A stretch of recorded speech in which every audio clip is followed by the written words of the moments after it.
بسم اللہ الرحمن الرحیم. ہم سورہ سبا کی سٹڈیز کر رہے ہیں کہ جس میں آخرت کا ایویڈنس ہے اور منکرین آخرت کے کویشچن آنسر ہیں. اس کو اوور ویو اگر دیکھیے تو سٹارٹ یہیں سے ہے اور پھر اللہ تعالیٰ نے آخرت کے ایک سائنسی اور ہسٹوریکل ایویڈنس اس میں دیا اور اہل عرب کی گمراہی اور غلط فہمی کا فائنل رزلٹ کیا ہوگا.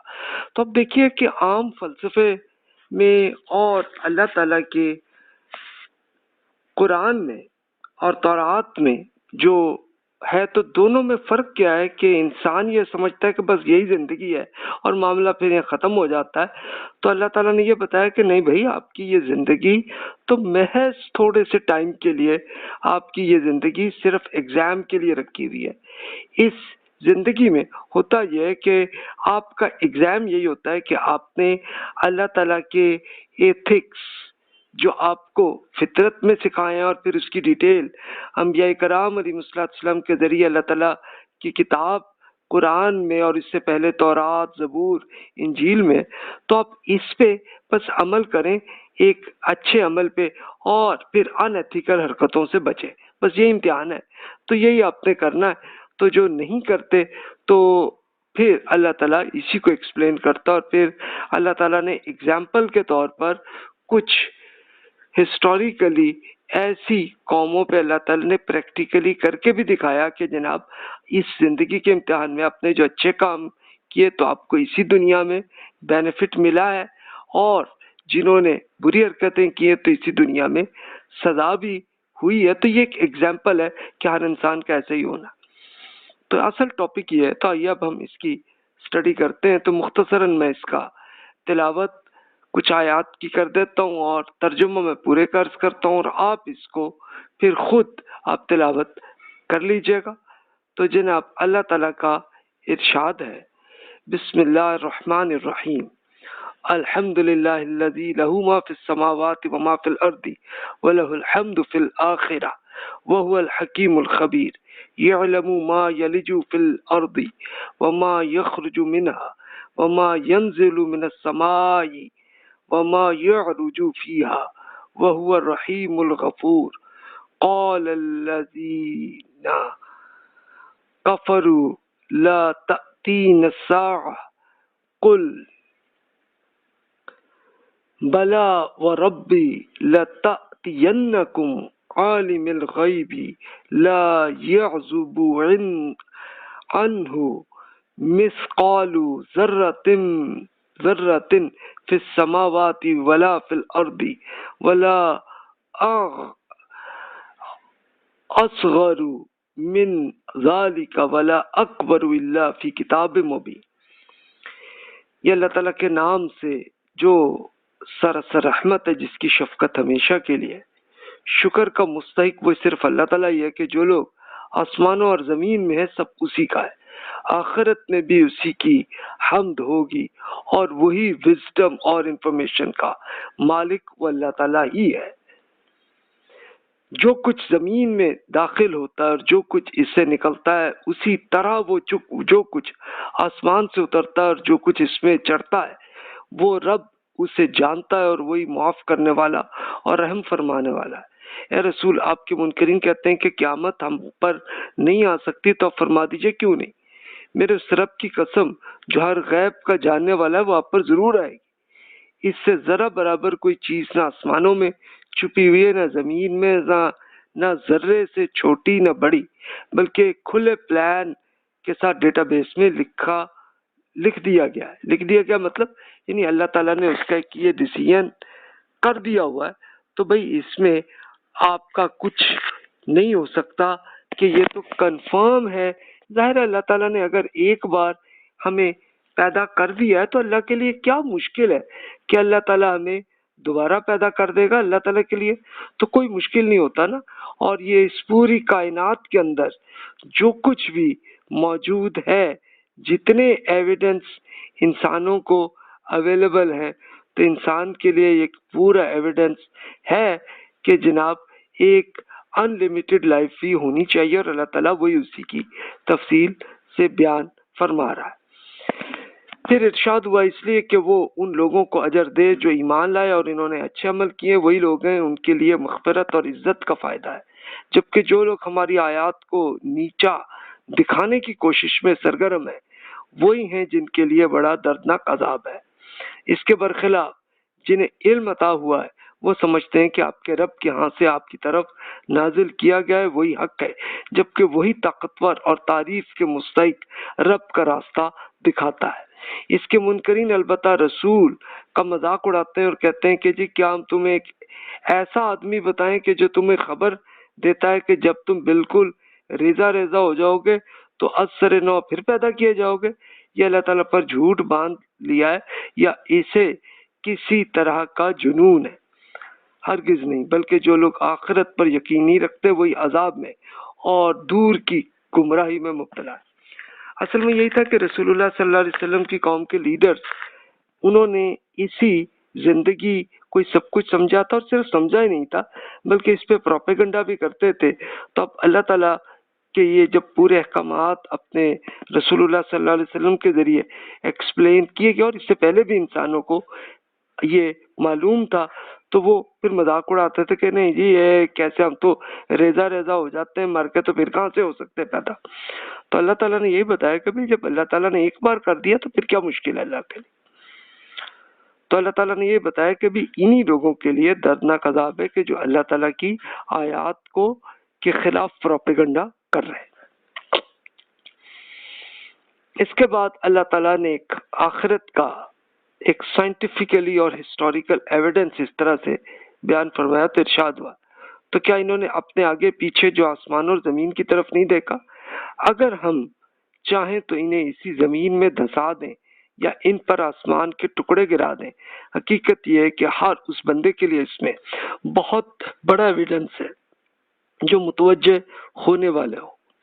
اللہ کے بندو، یہی ثبوت اس تاریخ میں بھی ہے جو ہم آپ کو سنا رہے۔ ہم نے داؤد کو اپنی طرف سے خاص فضل عطا فرمایا تھا، ہم نے حکم دیا تھا کہ پہاڑوں تم بھی اس کے ساتھ ہم آہنگ ہو جاؤ، اور یہی حکم ہم نے پرندوں کو بھی دے دیا تھا۔ ہم نے لوہے کو ان یعنی داؤد کے لیے نرم کر دیا تھا، پوری اور کشادہ ڈھیلی ڈھیلی زرہیں جسے آئرن جیکٹ کہتے ہیں تو بنا دیجئے۔ ان کی بناوٹ میں بھی پورے بیلنس کو ملحوظ رکھیے گا اور آپ سب اچھا عمل کیجیے گا، اس میں شبہ نہیں کہ جو کچھ آپ لوگ کر رہے ہیں اسے میں دیکھ رہا ہوں۔ یعنی اللہ تعالیٰ نے پہلا تو سائنٹیفکلی ایویڈنس دیا، بھی آپ خود دیکھ لیں آسمان اور زمین کس طرح سے کنٹرول ہو رہی ہے، اور اس میں اللہ تعالیٰ جب چاہتا ہے تو کسی کو دھسا بھی سکتا ہے، لیکن دیکھیں کہ میجورٹی اللہ تعالیٰ انسانوں کو نہیں کرتا ایسا۔ آسمان سے ٹکڑے وہ آپ سائنٹیفکلی خود آپ پڑھ لیں، پہلے گرتے تھے لیکن اب نہیں گرتے، اور گرتے بھی ہیں تو بہت ریئر مائنر سا، کیونکہ اللہ تعالیٰ نے اب انسانوں کی زندگی کا رکھا ہوا اس لیے نہیں ہے۔ پھر اللہ تعالیٰ نے ہسٹوریکلی ایویڈنس دیا کہ دیکھیں اللہ تعالیٰ کے بندے داؤد علیہ السلام جو اللہ کے نبی تھے، تو اللہ تعالیٰ نے انہیں ایسی ٹیکنالوجی بھی سکھا دی تھی۔ یعنی کیسی ٹیکنالوجی؟ ایک تو یہ کہ جب وہ اللہ تعالیٰ کی عبادت کرتے تھے اور اللہ تعالیٰ کے ارشادات زبور میں جب وہ کرتے تھے تو پھر پہاڑ اور پرندے بھی اسے سنتے تھے اور اللہ تعالیٰ کے ساتھ حمد ادا کرتے ہوتے تھے۔ پھر اللہ تعالیٰ نے دنیاوی طور پہ انہیں دیا کہ ایک بالکل آئرن کی ایک جیکٹ بنانے کی ٹیکنالوجی بھی اللہ تعالیٰ نے سکھا دی تھی، انہوں نے بنائی۔ تو اس کے لیے آپ خود دیکھ لیجئے آج بھی بنتے ہیں۔ اچھا وہ آج کل اتنا شاید امپورٹنٹ نہیں ہے، لیکن اس زمانے میں تھا کہ جس وقت تلواروں کے ذریعے جنگ ہوتی تھی تو اس جیکٹ کا پھر یہ فائدہ ہوتا تھا کہ اس پہ تلوار یا تیر اوپر لگے بھی تو تب بھی بندہ بچ جاتا تھا۔ تو اللہ تعالیٰ نے یہ ٹیکنالوجی کیوں دی کی؟ تاکہ داؤد علیہ السلام کے ذریعے اور قوموں تک پورا اللہ تعالیٰ کا میسج پہنچا دیں۔ تو بس یہ تھا معاملہ۔ تو اب آپ اس میں دیکھیں، اس کو زریں کہتے تھے پرانی اردو میں، تو آج کل آپ اسے آئرن جیکٹ کہہ لیں اسے انگلش میں، تاکہ آپ کے لیے واضح ہو جائے کہ اس طرح کی چیز ہوتی تھی۔ پھر اللہ تعالیٰ نے حضرت